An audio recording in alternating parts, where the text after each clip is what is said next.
And then it says in Hebrews 4:16, therefore we can draw near to the throne of grace that we can receive mercy and grace and to help in time of need. और फिर इब्रानियों 4:16 में लिखा है कि इसी वजह से हम अनुग्रह के सिंहासन के निकट हियाव बांधकर चल सकते हैं, जा सकते हैं कि हम पर दया हो और वो हम उस अनुग्रह को पा सके जो आवश्यकता के समय हमारी सहायता करेगा. And for those who are new here, let me explain to you what it says in Hebrews 4:16. What is the difference between mercy and grace? और आप में से जो यहाँ नए हैं उनके लिए मैं इस बात को बताना चाहता हूँ, समझाना चाहता हूँ कि इब्रानियों 4:16 हमें क्या बताता है और दया और अनुग्रह इन दोनों के बीच क्या अंतर है. I was a Christian for about 20 years before I understood the meaning of that, or at least 15 years. मैं लगभग 20 वर्षों तक मसीही था. मसीही जब मैं था तब तक मैं इसके बीच का अंतर नहीं जानता था. शायद पहले 15 वर्षों के मेरे मसीही जीवन के मैं दोनों के बीच के अंतर को नहीं जानता था. And I think many people sitting here do not know the difference between mercy and grace. और मुझे लगता है यहाँ बैठे हुए अधिकतर लोग दया और अनुग्रह के बीच क्या अंतर है वो नहीं जानते. You never find the word grace in the Old Testament. पुराने नियम में आपको अनुग्रह ये शब्द कहीं नहीं मिलता. Mercy is the great word in the Old Testament. पुराने नियम में दया ये महान शब्द है. Grace is a New Testament word. अनुग्रह ये नए नियम का शब्द है. And there's a tremendous difference. Mercy deals with the past. और दोनों में बहुत ज़्यादा अंतर है. दया जो है वो हमारे अतीत के साथ अतीत को मिटा देता है. Grace deals with our future. और अनुग्रह हमारे वर्तमान के संबंध हमारे भविष्य के संबंध में है. In a very simple way. बड़े साधारण तौर पर अगर मैं कहूँ तो Mercy deals with all the mistakes we have made in the past. दया जो है वो उन सारे गलतियों के लिए है जो हमने अतीत में किए हैं. Jesus never needed mercy. यीशु को कभी किसी दया की जरूरत नहीं थी. No. नहीं, Because he never made a mistake. क्योंकि उसने कोई गलती नहीं He never की, committed sin. उसने कोई पाप नहीं किया. Mercy is required by those who fall into sin, and you and दया उनके लिए जरूरी है जो पाप में गिरते हैं. I need mercy till the end of our lives. और आप और मुझे हमारे जीवन के अंत तक दया की जरूरत पड़ेगी. We come to Jesus and ask him to forgive us. That's mercy. हम यीशु के पास आते हैं और उससे मांगते हैं कि वो हमें क्षमा करे. वो है दया. And he gives it to us. और वो हमें दया हम पर दया करता है. Forgiven. हम क्षमा पाते हैं. But then the new covenant leads us to experience grace. पर उसके बाद नई वाचा हमें हमारी अगुवाई करती है कि हम अनुग्रह का अनुभव करें. And do you know that Jesus needed grace to live on this earth? और क्या आप जानते हो कि इस पृथ्वी पर जीने के लिए यीशु मसीह को अनुग्रह की जरूरत थी? That's what many people, you'll never hear that in any other church. आप किसी और कलीसिया में इस बात But को I'll show you scripture. आप किसी और कलीसिया में इस बात को नहीं सुनोगे, पर मैं आपको बाइबल से दिखाऊंगा. Luke's Gospel chapter 2. लूका रचित सुसमाचार 2 अध्याय.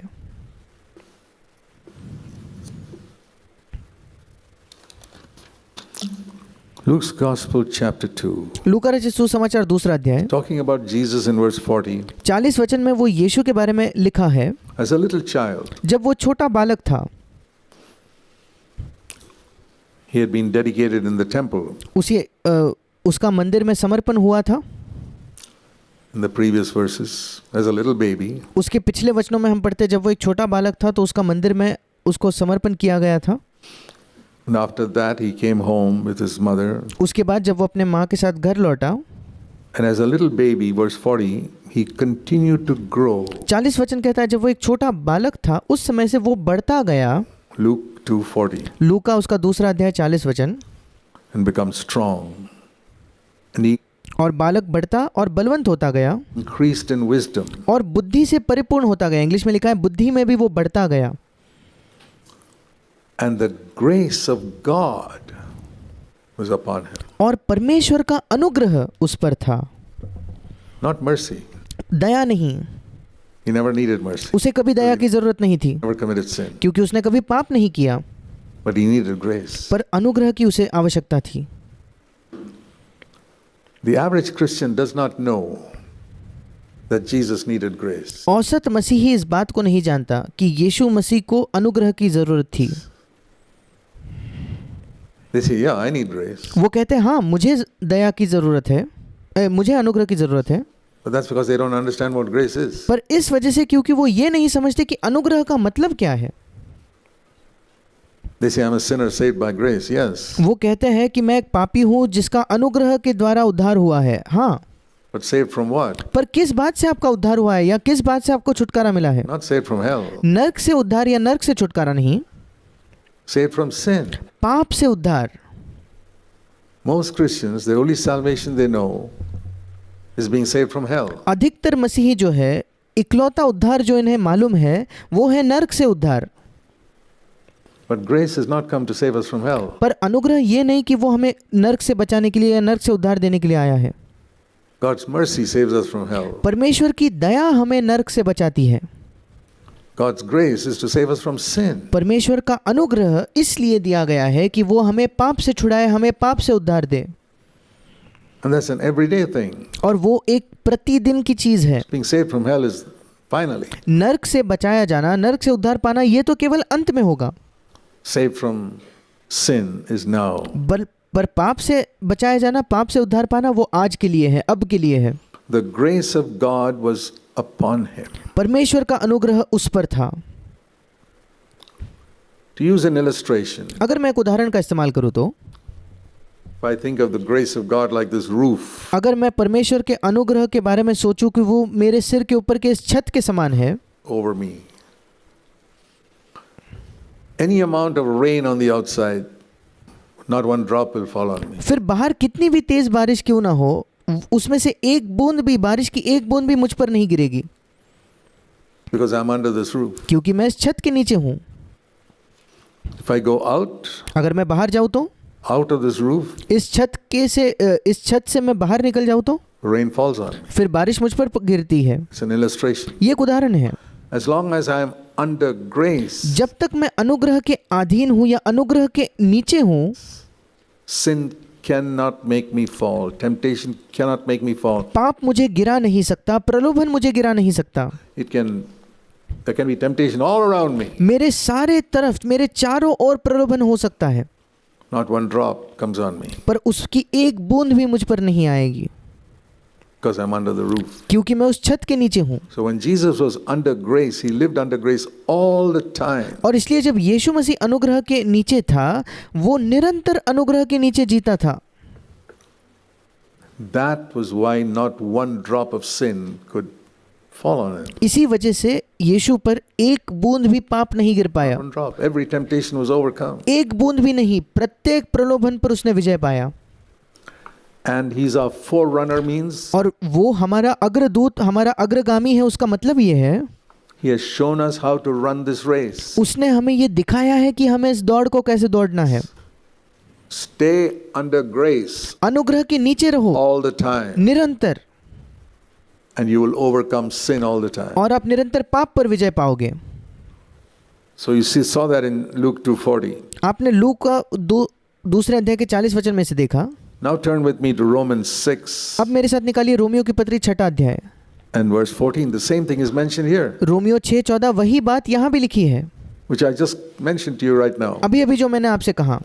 If I'm under this covering of grace like this roof here, अगर मैं अनुग्रह के नीचे हूँ, जैसे अब मैं इस छत के नीचे हूँ, the rain of temptation cannot touch me. तो प्रलोभन की बारिश मुझे छू नहीं पाएगी, Not one drop. उसमें से एक बूंद भी नहीं।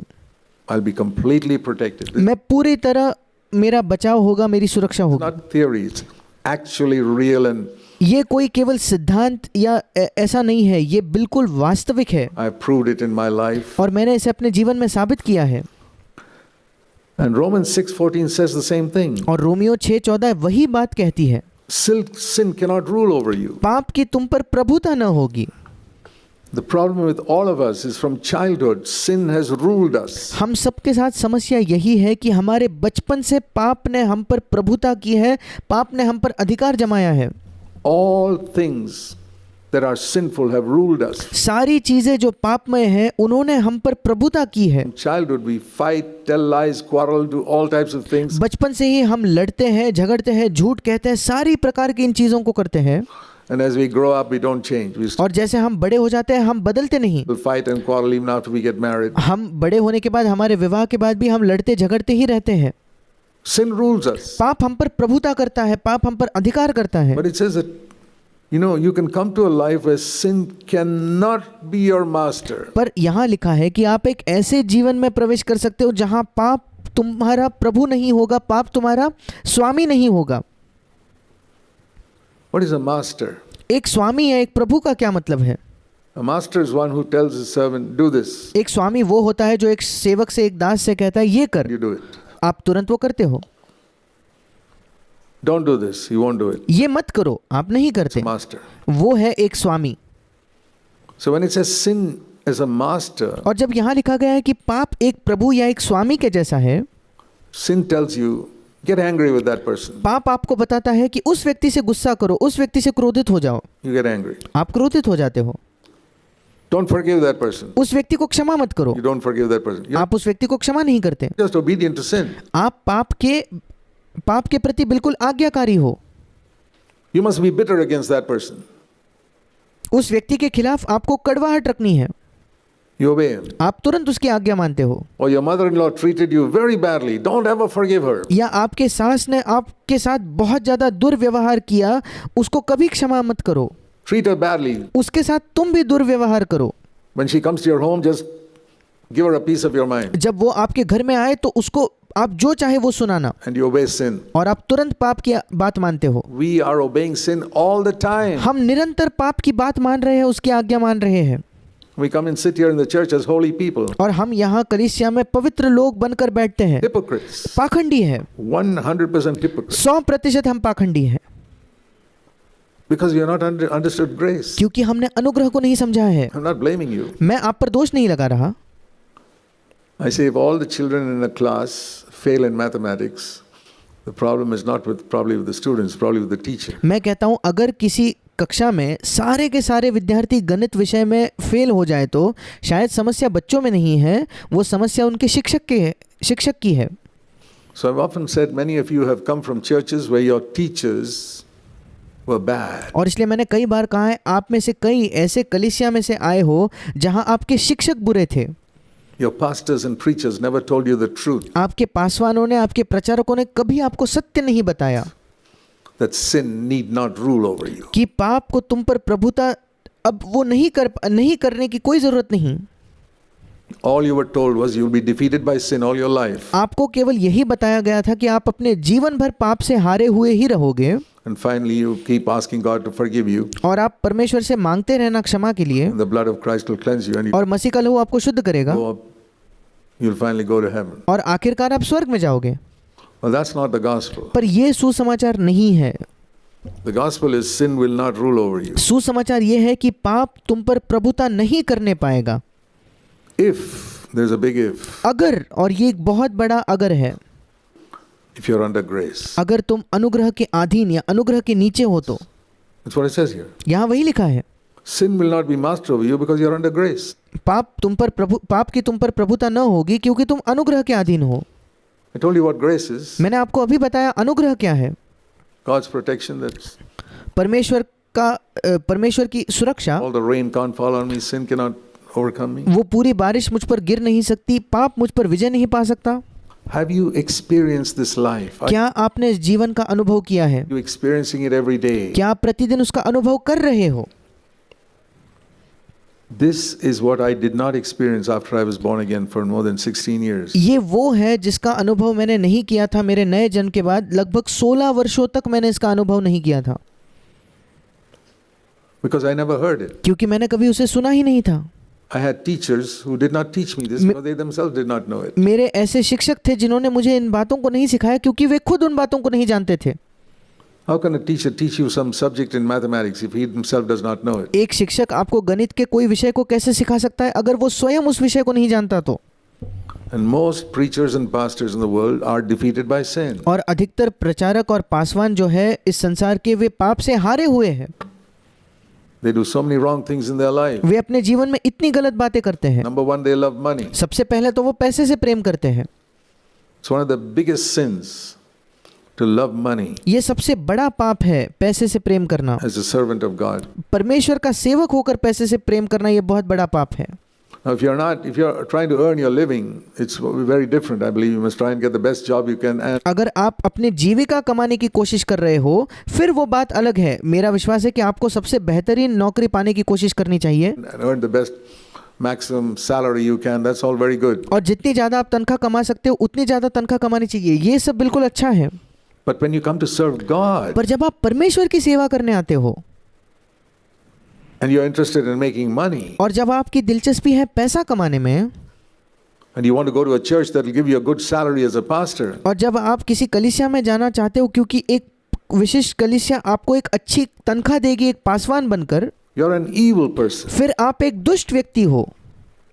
You can't serve God and look for money. आप परमेश्वर की सेवा करते हुए पैसे की खोज नहीं कर सकते। You're out in the world, you're doing a secular job, earn as much as you can. अगर आप बाहर संसार में हो, आप संसार के किसी नौकरी को कर रहे हो तो जितना कमा सकते हो उतना कमाइए। Sure. जरूर Get the highest paying job by all means. जितनी अच्छी तनख्वाह की नौकरी आप पा सकते हो उतनी अच्छी तनख्वाह की नौकरी लीजिए। Quit your low paying job and take a higher job. Perfect. आपको कम तनख्वाह वाली नौकरी आप छोड़कर बड़ी तनख्वाह वाली नौकरी आप ले सकते हो, Right. वो बिल्कुल सही है। But not if you're serving God. पर अगर आप परमेश्वर की सेवकाई कर रहे हो तो आप ये नहीं कर सकते। And I have hardly met a pastor or preacher in my life who doesn't love money. और मैं शायद ही मेरे जीवन में किसी प्रचारक या पासवान से मिला हूँ जो पैसे से प्रेम नहीं करता। I met a few, मैं कुछ लोगों से मिला हूँ, very few. बहुत ही कम लोग। So here's a pastor and a preacher who took a job because he wants a salary. और यहाँ कोई पासवान है, कोई प्रचारक है जिसने किसी नौकरी को केवल इसलिए लिया क्योंकि वो वहाँ से तनख्वाह चाहता है। And just like anybody else looking for a job, और बिल्कुल किसी अन्य व्यक्ति की तरह जो अब एक नौकरी की तलाश में है, he goes to the church that will give him a highest salary and वो उसी कलीसिया में जाता है जो उसको सबसे ज्यादा तनख्वाह दे सकती give है, him pay the rent for his house and all और जिसके वजह से जिस कलीसिया में उसके घर का वो किराया भर सके। that. And is that the way to serve God? Is that और इन सारी चीजों के लिए वो जाता है। क्या ये तरीका है परमेश्वर की सेवा करने का? how Jesus did? Jesus look for people to pay money or क्या इस प्रकार से यीशु ने सेवा की? क्या यीशु मसीह खोज रहा था कि लोग उसे पैसा दे someone to pay the rent for his house? या कोई उसके घर का किराया चुका सके? No. नहीं। That's why I say today's Christendom does not know the true gospel of इसी वजह से मैं कहता हूं कि आज की मसीहत सही सच्चे सुसमाचार को नहीं जानता, grace of God, परमेश्वर के अनुग्रह के सुसमाचार को नहीं जानता, because they're more interested in money. क्योंकि उनकी ज्यादा दिलचस्पी है पैसे में। And many of you have come out of those churches और आप में से अधिकतर उस कलीसियाओं में से बाहर आए हो, being taught by these people who themselves had no victory over sin. आपको ऐसे लोग सिखाते थे जिनके पास खुद पाप पर विजय नहीं था। What can they teach you? वो आपको क्या सिखा सकेंगे? If the teacher himself does not know multiplication, how will they teach you multiplication? अगर एक शिक्षक खुद गुनाकार नहीं जानता, गुनाह करना नहीं जानता, तो वो आपको क्या सिखाएगा गुनाह करना? And so you sit there for years and years and years and years in a church, you never learn. और इसलिए आप वर्षों तक एक कलीसिया में बैठते हो, आप कभी सीखते नहीं। To overcome sin, all you know पाप पर विजय पाना आप नहीं सीखते। is that the blood of Jesus cleanses me, blood of Jesus cleanses me. आप केवल एक ही चीज जानते हो कि मसीह का लहू मुझे शुद्ध करता है, यीशु का लहू मुझे शुद्ध करता है। Dear brothers, when you come here, you hear something more than that. मेरे प्रिय भाइयों, जब आप यहाँ आते हो तो आप उससे बढ़कर कुछ सुनते हो। It's like when you leave the kindergarten and go to standard 1 and 2. बिल्कुल वैसे जैसे आप जब बालवाड़ी को खत्म करके पहली कक्षा में दूसरी कक्षा में जाते हो तब You learn something more. आप कुछ ज्यादा सीखते हो। Most of the churches are like kindergarten, not even kindergarten. अधिकतर कलीसियाएं केवल उस बालवाड़ी की कक्षा के जैसे है, और कुछ तो बालवाड़ी के स्तर पर भी नहीं है, It's like pre-KG. वो बालवाड़ी के भी पहले वाले कक्षा जैसा हो गया। You learn nothing. आप वहाँ कुछ नहीं सीखते। But here's what we need to learn. पर यहाँ एक सत्य है जो हमें सीखने की जरूरत है।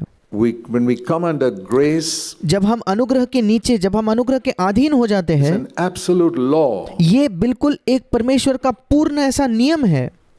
Sin cannot rule over us. पाप हम पर प्रभुता कर ही नहीं पाएगा, अधिकार कर ही नहीं पाएगा। Something lifts you up above sin. आपके अंदर कोई चीज आपको पाप के ऊपर उठाती है। You see a bird flying in the air. जब आप आकाश में किसी पक्षी को उड़ते हुए देखते हो, You think gravity doesn't pull down that bird? क्या आपको लगता है कि गुरुत्वाकर्षण उस पक्षी को नीचे नहीं खींच रहा? Gravity pulls down every bird. गुरुत्वाकर्षण हर एक पंछी को, हर एक पक्षी को नीचे खींचता है। And when you see a dead bird on the ground, you know that gravity pulled that bird down. It stopped flying. और जब आप किसी मरे हुए पक्षी को इस ज़मीन पर देखते हो तो आप जानते हो कि गुरुत्वाकर्षण ने उस पक्षी को नीचे खींचा है, इसीलिए उसने उड़ना छोड़ दिया और वो ज़मीन पर है. But yet you're always seeing birds conquering gravity. पर उसके बावजूद आपने निरंतर देखा है कि ये सारे पक्षी जो है वो गुरुत्वाकर्षण पर विजय पाते हैं. And I believe every bird that flies is a message from God to me. और मेरा विश्वास है कि प्रत्येक पक्षी जो आकाश में उड़ता है वो परमेश्वर के द्वारा मेरे लिए एक संदेश है You can overcome sin. कि तुम पाप पर विजय पा सकते हो. Next time you see a bird flying, अगले बार आप जब देखते हो एक पक्षी को उड़ते हुए, hear God speaking to you through that. उसके द्वारा परमेश्वर को आपसे बात करते हुए सुने. Like that bird overcomes gravity, जैसे वो पक्षी गुरुत्वाकर्षण पर विजय पाता है, you can overcome sin. आप पाप पर विजय पा सकते हो. I made that bird मैंने उस पक्षी को बनाया, overcome. मैंने उस पक्षी को गुरुत्वाकर्षण पर विजय दिलाया. Gravity. I can make you overcome sin. बिल्कुल वैसे ही मैं तुम्हें पाप पर विजय दिला सकता हूँ. Not just by putting your wings down and flapping down and saying God will do it all. ये नहीं कि आप अपने परों को नीचे रखकर ये कहो कि हाँ परमेश्वर ही सब कुछ कर लेगा. That bird doesn't say God will do it all and वो पक्षी ये नहीं कहता कि परमेश्वर सब करेगा God will lift me up. No. और परमेश्वर मुझे ऊंचा उठाएगा, ऊपर उठाएगा. नहीं, वो पक्षी ऐसा नहीं कहता. It flaps its wings वो अपने परों को हिलाता है and it flies. और इसलिए वो उड़ता है. And men have learned from that and men fly aeroplanes now. और उसी से सीखकर, उसी को देखकर मनुष्यों ने अब हवाई जहाज़ों को बनाकर वो मनुष्य हवाई जहाज़ उड़ाता है. Overcome gravity. You see that huge metal aeroplane weighing so many tons. आप देखते हो कि हवाई जहाज़ भी गुरुत्वाकर्षण पर विजय पाता है. वो इतना बड़ा जो हवाई जहाज़ होता है जिसका कई टन वजन है, वो भी गुरुत्वाकर्षण के ऊपर उड़ता है. Overcoming gravity and going. वो गुरुत्वाकर्षण के ऊपर उड़कर चलता है. There's a message in all these things. इन सारे चीज़ों में एक संदेश है हमारे लिए.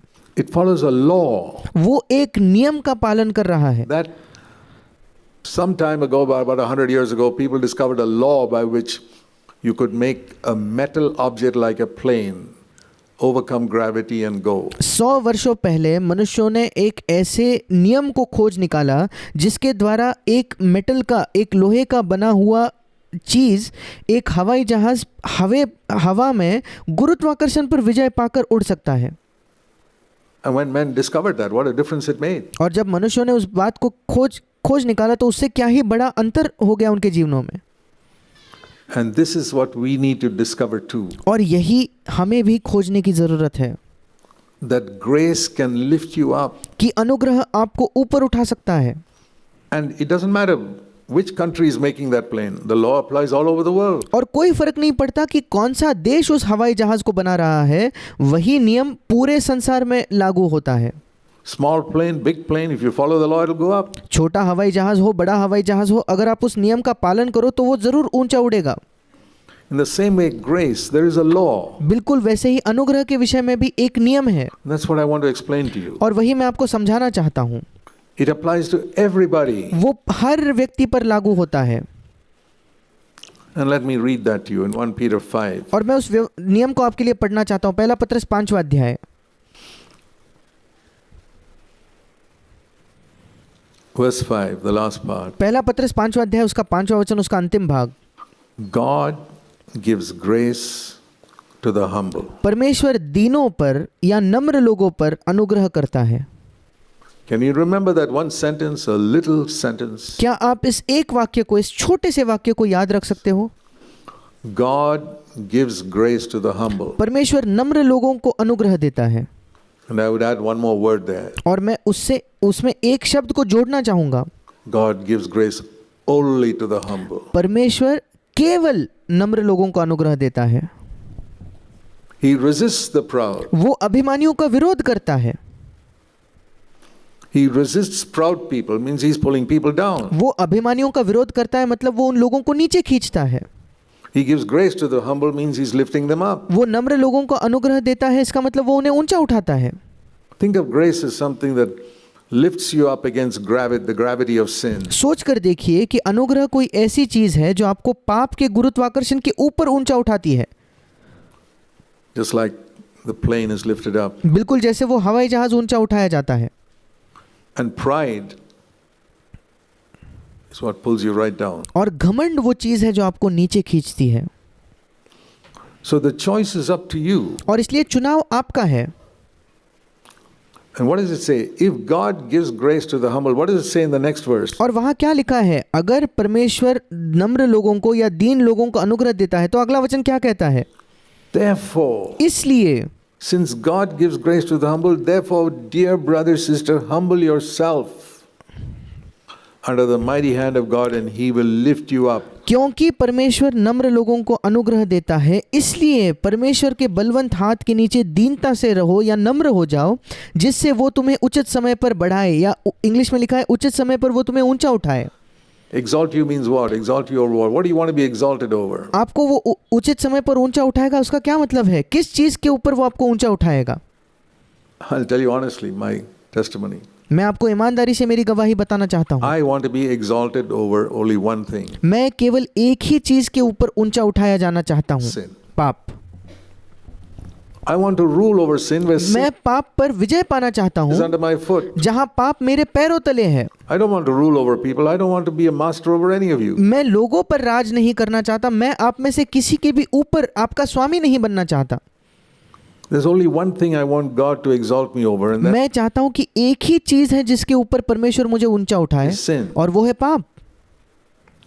And if you want to be exalted over sin, और अगर आप चाहते हो कि आप पाप पर ऊंचे उठाए जाओ, humble yourself. अपने आप को नम्र कीजिए, Because God gives His grace only to the humble. And what I learned from that is, क्योंकि परमेश्वर अपने अनुग्रह को केवल नम्र लोगों को देता है। और इससे मैं ये सीखता हूँ, I remember in my struggle against sin, मुझे याद है जब पाप के विरुद्ध मेरा संघर्ष जो था, so many times I would fall, कई बार मैं गिर जाता था, maybe in my thoughts, शायद मेरे विचारों में, word, मेरे शब्दों में, an angry word would slip out of my mouth. और कोई गुस्से से भरा शब्द मेरे मुंह से निकल जाता था, And I'd say, Lord, why did that happen? और मैं कहता था कि प्रभु ये क्यों हुआ? Answer was, you moved out of grace. You और उसका उत्तर था, तुम अनुग्रह से दूर हो गए। were outside the building, and so the rain fell on you. उस इमारत से तुम बाहर चले गए, इसलिए बारिश तुम पर गिरी। You didn't stay under grace. तुम अनुग्रह के अधीन नहीं रहे, अनुग्रह के नीचे नहीं थे। Lord, why didn't I stay under grace? You were प्रभु मैं अनुग्रह के नीचे क्यों नहीं था? proud. क्योंकि तुम घमंडी थे। Somewhere in your life, कहीं ना कहीं आपके जीवन में you were a little proud. आप थोड़े घमंडी थे। Sometimes God disciplines us. कभी कभी परमेश्वर हमें ताड़ना देता है। Sometimes I've been in bed with a fever and I said, Lord, why was that? कभी कभी मैं बीमार पड़ा हूँ, मुझे थोड़ा सा बुखार आ जाता है, और मैंने प्रभु से पूछा, प्रभु ये क्यों हुआ? I mean, if it's a regular fever everybody's getting, and I also get infected, we live in this world. अगर मुझे ऐसा कोई बुखार हो रहा है जो सब लोग जिससे बीमार है, सब लोगों को बुखार हो रहा है, हम इस पृथ्वी में जीते हैं, तो ठीक है। If it is a discipline, sometimes God punishes us with a little discipline. Just पर अगर वो परमेश्वर के द्वारा ताड़ना है, कभी कभी परमेश्वर हमें सुधारता है, हमें डांटता है, थोड़ी ताड़ना देकर। like fathers will spank their children जैसे कभी कभी पिता अपने बच्चों को मारते हैं, बिल्कुल वैसा। to teach them a lesson, not because they hate them, उन बच्चों को वो इसलिए मारते हैं क्योंकि वो उन्हें पाठ सिखाना चाहते हैं, इसलिए नहीं क्योंकि वो अपने बच्चों से नफरत करते हैं, but to teach their child a lesson. You पर क्योंकि वे अपने बच्चों को एक पाठ पढ़ाना चाहते हैं। shouldn't do that. आपने वो नहीं तुम्हें वो नहीं करना चाहिए था। A loving father will spank his child. एक प्रेमी पिता अपने बच्चे को मारेगा। And sometimes a little sickness can be like a little spanking. और कभी कभी थोड़ी सी जो छोटी बीमारी होती है वो परमेश्वर की एक छोटी मार जैसे हो सकती है, That God gives. जो परमेश्वर हमें You देता must है। ask God, why did you do that, Lord? हमें परमेश्वर से पूछना चाहिए, क्यों तूने ये किया प्रभु? And I know the Lord's told me. और मैं जानता हूँ क्योंकि प्रभु ने कभी कभी मुझे बताया है। Somewhere in the previous week or somewhere, शायद पिछले हफ्ते में या कभी I was a little puffed up मैं थोड़ा घमंड से फूल गया था, and proud, मैं घमंडी हो गया था, and grace departed. और अनुग्रह मुझसे दूर हो गया। Thank you, Lord, for showing me. I धन्यवाद प्रभु, तूने मुझे ये दिखाया। want to humble myself. मैं अपने आप को नम्र करना चाहता हूँ। And gradually, that happens now and then, now and then, now and then. और धीरे धीरे जब ये कभी कभार होते जाता है, Finally, you learn to be very, very careful आखिरकार आप सीख जाते हो कि आपको बहुत बहुत सतर्क होना है। against pride of any sort. किसी भी प्रकार के घमंड के विरुद्ध आपको बहुत ज़्यादा सतर्क और सावधान रहना है, Because I don't want to lose the grace of God. क्योंकि मैं परमेश्वर के अनुग्रह को खोना नहीं चाहता। Dear brothers, प्रिय भाइयों, sisters, प्रिय भाइयों और बहनों, seek with all of your heart to avoid losing the grace of God अपने संपूर्ण हृदय के साथ खोज करें कि परमेश्वर के अनुग्रह को आप न खोए। any day of your life. अपने जीवन में किसी भी दिन परमेश्वर के अनुग्रह को न खोए। And it's very simple. और वो करना बहुत आसान है। In every situation, humble yourself. प्रत्येक परिस्थिति, वो बहुत साधारण है, प्रत्येक परिस्थिति में अपने आप को नम्र कीजिए। Supposing there's a argument going on between you and your marriage partner, husband or wife at home. अगर आपके और आपके जीवन साथी के बीच, घर के अंदर आपके और आपके पति या पत्नी के बीच कोई बहस चल रही है, कोई वाद चल रहा है, तो It's very easy to humble yourself. बहुत आसान है अपने आप को नम्र करना। Keep your mouth shut. अपने मुंह को बंद रखो, That's all. बस उतना ही। There'll be no clash. You need two hands to make a noise. If कोई आवाज नहीं होगा, क्योंकि आपको दो हाथ चाहिए आवाज करने के लिए, ताली बजाने के लिए। one hand refuses to cooperate, there'll be no noise. There'll अगर एक हाथ सहयोग करने से इनकार कर दे तो कोई आवाज नहीं होगा, कोई ताली नहीं be बजेगी, no fight. बिल्कुल कोई झगड़ा नहीं होगा। If either a husband or wife refuse to cooperate, there'll be no fight. या तो पति या तो पत्नी, उन दोनों में से कोई भी व्यक्ति अगर सहयोग ही ना दे तो उनके बीच झगड़ा ही नहीं होगा। It's because both are eager to prove their point that there's a fight. झगड़ा होने का कारण यही है क्योंकि दोनों बहुत इच्छा रखते हैं उनकी चीज को सही साबित करने के लिए। Same with you and another brother, or you बिल्कुल वैसे ही आपके और किसी और भाई के साथ हो सकता and है, a sister. या आपके और किसी और बहन के साथ हो सकता है। Refuse to fight. झगड़ा करने से बिल्कुल इनकार कर दे, Humble yourself. अपने आप को नम्र कीजिए। Let the other person do or say what they want. दूसरे व्यक्ति को जो चाहे करने दो, जो चाहे कहने दो। You be an overcomer. आप एक जयवंत व्यक्ति बने। Say, Lord, I humble myself. कहिए, प्रभु मैं अपने आप को नम्र करता हूँ। Let it look as if that person won the argument. ऐसा दिखने दे कि सामने वाला व्यक्ति बहस जीत गया है। You kept quiet because you could not argue anymore. That's right. शायद सामने वाले को लगेगा कि आप चुप रहे क्योंकि आप आगे कुछ बहस कर ही नहीं सकते थे। ठीक है, Let them think he won the argument. उसे सोचने दे कि वो बहस जीत गया। I could say nothing. मैं कुछ उसको उत्तर नहीं दे पाया। But my aim was not to win the argument. पर मेरा लक्ष्य वो बहस जीतना, वो वाद जीतना था ही नहीं। My aim was not to sin. मेरा लक्ष्य था कि मुझे पाप नहीं करना है। My aim was not to get angry. मेरा लक्ष्य था कि मुझे गुस्सा नहीं होना है। That's why I kept quiet. इसी वजह से मैं चुप रहा। That person doesn't know that. वो सामने वाला व्यक्ति इस बात को नहीं जानता। Let him think I lost the argument. उसे सोचने दो कि मैं उस वाद को, उस बहस को हार गया। I'm quite prepared for that. मैं उसके लिए बिल्कुल तैयार हूँ। I want to avoid sin. मैं पाप से दूर रहना चाहता हूँ।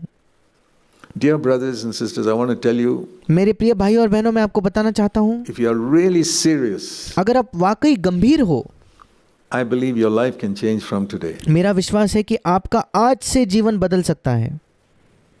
Believe me, even though I know some of you say, I've heard all these things for many years. Why hasn't your life changed then? मेरा विश्वास कीजिए, क्योंकि मैं जानता हूँ आप में से कई लोग कहते हो कि मैंने कई वर्षों से इन बातों को सुना है, फिर क्यों आपका जीवन नहीं बदला? Like I often say, जैसे मैं कई बार कहता हूँ, if a teacher has taught multiplication for many, many weeks, अगर एक शिक्षक ने गुना करना कई कई हफ्तों तक पढ़ाया है तो, and if the students still have not learned it, और उसके बाद भी वो विद्यार्थी नहीं सीखा है तो, then he needs to teach it again. फिर उस शिक्षक को उस बात को, वही बात को वापस सिखाना होगा। And that's the only reason I'm doing it. और वही कारण है क्यों मैं ये कर रहा हूँ। I believe there are many here who still have not learned to consistently humble themselves all the time. मेरा ये विश्वास है कि यहाँ ऐसे कई बैठे हैं जो अभी भी इस पाठ को नहीं सीखे हैं कि वे निरंतर अपने आप को हर समय नम्र करें, So that they get grace. जिसके द्वारा वे अनुग्रह को पाएंगे। And as long as that is not true in your life, you've got to keep hearing this. और जब तक वो आपके जीवन में सच नहीं हो जाता, आपको ये सुनने की जरूरत है। As long as I'm here, I'll keep saying it. और जब तक मैं यहाँ हूँ, कम से कम मैं उसे कहते ही रहूँगा। God gives His grace only to the humble. परमेश्वर अपना अनुग्रह केवल नम्र लोगों को देता है। And if you come under grace, the rain of sin will not fall on you. और अगर आप अनुग्रह के नीचे आ जाओ तो पाप की बारिश आप पर नहीं गिरेगी, Not one drop. उसकी एक बूंद भी आप पर नहीं गिरेगी। Do you want that life? क्या आप ऐसा जीवन चाहते हो? Jesus came to save his people from their sin. The Yeshu- first promise in the New Testament यीशु मसीह आया उसके लोगों का पाप से उद्धार करने के लिए, उनके पाप से छुटकारा देने के लिए। पहला वायदा, पहला अभिवचन नए नियम में is he will save his people from their sin. वो ये है कि वो अपने लोगों को उनके पापों से बचाएगा, उनके पापों से उद्धार देगा। If you don't know where that is, please turn to Matthew chapter 1. अगर आप नहीं जानते वो कहाँ है तो मेरे साथ निकालिए मत्ती उसका पहला अध्याय। Elementary stuff. ये सारे बिल्कुल मूलभूत सत्य है, Sometimes we need to be reminded of the elementary stuff. Matthew 1:21. पर कभी कभी इन मूलभूत चीज़ों की हमें ज़रूरत है कि हमें याद दिलाई जाए। इसलिए मेरे साथ निकालिए मत्ती 1 उसका 21 वचन। As soon as you turn to the pages of the New Testament, जैसे ही आप नए नियम के पन्ने निकालते हो तो Matthew chapter 1 verse 21. मत्ती रचित सुसमाचार पहला अध्याय उसका 21 वचन, Here's what it says: Sin will not rule over you. वहाँ लिखा है पाप तुम पर प्रभुता नहीं करेगा। Very important verse. Mark it. बहुत महत्वपूर्ण वचन है, उसको मार्क करके रखिए, Mark it. उसको मार्क करके रखिए। I remember my first Bible. मुझे याद है जब मेरा पहला बाइबल जो था, Whenever I came across a verse that gripped me, जब कभी मैं कोई ऐसा वचन पढ़ता था जिससे मैं बिल्कुल जकड़ जाता था, I would underline it मैं उसे अंडरलाइन कर देता so था, that when I would go back to the Bible again, ताकि जब मैं वापस से Bible पढूं those verses would strike me. वो वचन मुझे याद रहे। Oh, if God sees that you're taking your study of the Bible seriously, He will really help you in amazing ways. अगर परमेश्वर ये देखता है कि बाइबल के अध्ययन को आप गंभीरता से लेते हो तो वो अद्भुत तरीके से आपकी सहायता करेगा। What does it say? The first promise in the New Testament? यहाँ क्या लिखा है? नए नियम का पहला वायदा क्या है? He, Jesus, will save His people from their sins. वो अर्थात यीशु अपने लोगों का उनके पापों से उद्धार करेगा या अपने पापों से बचाएगा, छुटकारा देगा। Why is it written on the first page of the New Testament? क्यों नए नियम के पहले पन्ने पर यह बात लिखी है? Because that's what He came for. क्योंकि उसी वजह से वो आया, Not from hell. नरक से बचाने के लिए नहीं। No. नहीं, Saved from hell is another gospel. उद्धार से नरक से बचाया जाना वो अन्य सुसमाचार है, दूसरा सुसमाचार है। I'll tell you honestly, I don't want to be saved from hell. मैं आपको ईमानदारी से बताना चाहता हूँ, मैं नरक से छुटकारा नहीं चाहता, नरक से नहीं बचाया जाना चाहता। I want to be saved from sin. मैं पाप से बचाया जाना चाहता हूँ, पाप से छुटकारा चाहता हूँ। Now. आज, अब And if I'm saved from sin now, I will be saved from hell. अगर अब मैं पाप से बचाया जाता हूँ, पाप से छुटकारा पाता हूँ, तो फिर मैं निश्चित तौर पर नरक से बचाया जाऊंगा, उससे छुटकारा I don't पाऊंगा। have to seek to be saved from hell. मुझे अलग खोज नहीं करनी पड़ेगी कि नरक से मेरा छुटकारा हो। But those who are seeking to be saved from hell, पर वो लोग जो यही खोज में है कि नरक से उनका उद्धार हो जाए, नरक से वे बचाए जाए, and not to be saved from sin, और वो ये नहीं खोजते कि पाप से वे बचाए जाए, I have a strong feeling they will go to hell मुझे बहुत मजबूती से ये लगता है कि वे जरूर नरक जाएंगे, because they don't want to be saved from sin. क्योंकि वे पाप से बचाया नहीं जाना चाहते। Hell is the end result of a sinful life. नरक जो है वो एक पाप भरे जीवन का अंतिम परिणाम है। And if I seek to be saved from sin, I'll never get there. अगर मैं पाप से छुटकारा पाने की, पाप से बचाए जाने की खोज में हूँ तो मैं वहां पहुंचूंगा ही नहीं। But if you only want to be saved from hell and you keep on living in sin, you will get there. पर अगर आप केवल और केवल नरक से बचाए जाना चाहते हो और आप पाप में ही जीते रहते हो तो फिर आप जरूर वहां पहुंचोगे। So if you want to be saved from hell, I say seek to be saved from sin. और इसलिए मैं कहता हूं कि अगर आप नरक से बचाए जाना चाहते हो तो यही खोज करो कि आप पाप से बचाए जाओ, Because sin is the pathway that leads to hell. क्योंकि पाप ही वो मार्ग है जो नरक की ओर ले जाता है। You say, I want to be saved from hell, but you keep going that pathway that goes there. आप कहते हो कि मैं नरक से तो छुड़ाया जाना चाहता हूँ, नरक से बचना चाहता हूँ, पर आप उसी मार्ग पर हो जो नरक के लिए निकलता है। That's dangerous. वो खतरे से भरा है। If you want to be saved from hell, seek to be saved from sin. अगर आप नरक से बचाए जाना चाहते हो तो पहले पाप से बचाए जाने की चाहत रखो। That's what we teach. वही हम सिखाते And हैं। you can be saved from sin by the grace of God. और आप पाप से बचाए जा सकते हो परमेश्वर के अनुग्रह द्वारा। Humble yourself, अपने आप को नम्र कीजिए, acknowledge your fault. अपने गलती को स्वीकार कर लीजिए। One of the first things in humility is to acknowledge that I was wrong. नम्रता की पहले बात यह है, नम्रता में से पहला कदम यह है कि इस बात को पहचानना, इस बात को मान लेना कि मैं गलत था, I did something wrong. I मैंने कुछ गलत किया, said something wrong. मैंने कुछ गलत कहा। Don't cover it up and उस चीज को ढकने की कोशिश मत करें give excuses for it. It और उसके लिए बहाने मत दीजिए। was wrong. What I वो गलत था जो मैंने किया, it was 100% wrong. जो मैंने किया वो 100% गलत था। Please forgive me, Lord. कृपया मुझे क्षमा कर प्रभु। And be quick to acknowledge. और बिल्कुल तत्पर रहे उस बात को अंगीकार करने के लिए, उस बात को मान लेने के लिए। That's the way it came with me. मेरे साथ वही हुआ, इसी प्रकार As से a हुआ। thought came into my mind which is dirty or filthy, I say, Lord, that's wrong. I don't want it. जैसे ही मेरे मन में कोई विचार आता था जो गंदा था या बुरा था, मैं तुरंत कहता था कि प्रभु मुझे माफ कर, मैं वो विचार नहीं चाहता।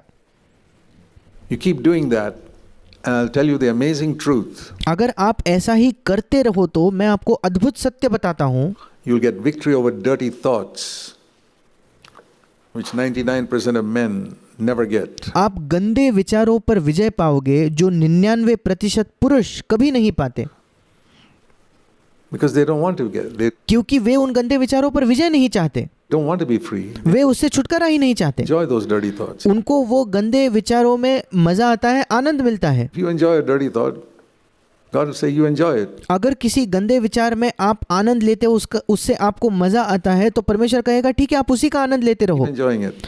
उसी का आनंद, उसी में मजा उठाते रहो। That's the pathway to hell. वो नर्क जाने वाला मार्ग है। I'll tell you that. मैं आपको वो बताना चाहता हूँ, Jesus said that. यीशु ने वो कहा। So let Jesus be your forerunner और इसलिए यीशु को अपना अग्रदूत होने दे, यीशु को आपका अग्रगामी होने दे, to lead you into God's presence. कि वो आपको परमेश्वर की उपस्थिति में ले जाए। That's the message we preach in this church. वही संदेश है जिसका प्रचार हम इस कलीसिया में करते हैं। It'll change your life, वो आपके जीवन को बदल देगा, and if you're married, it'll gradually change your home life. और अगर आप विवाहित हो तो वो धीरे धीरे आपके परिवार के जीवन को, आपके घर के जीवन को बदल देगा। And over a period of time, और कुछ समय बाद it'll save your children from going to hell. आपके बच्चों को भी वो बचाएगा नर्क में जाने से। They will be saved, उनका उद्धार होगा, and when they get saved and get married, और जब उनका उद्धार होता है और उनका विवाह होता है, your grandchildren will be saved. You see, आपके जो पोते हैं उनका भी उद्धार होगा। there's a progression here. आप देखते हो यहाँ एक क्रम है, And you will be a channel of blessing to many, many people. और आप कई कई लोगों के लिए आशीष का एक जरिया बनोगे। This is what God wants every single person here to be. यही परमेश्वर यहाँ बैठे हर एक व्यक्ति को चाहता है कि हर एक व्यक्ति ऐसा हो। You may be a new believer, a शायद आप एक नए विश्वासी very हो ordinary person. या बहुत बड़े साधारण व्यक्ति हो, God wants you to be saved from all sin in your life. परमेश्वर चाहता है कि आप अपने जीवन के सारे पाप से बचाए जाओ, And Jesus is your example और यीशु मसीह आपका उदाहरण है in that. इसी क्षेत्र में। That's all I'll say now. मैं अब बस यही कहूँगा। Let's bow our heads in prayer. आइए हम प्रार्थना में अपने सरों को झुकाएं।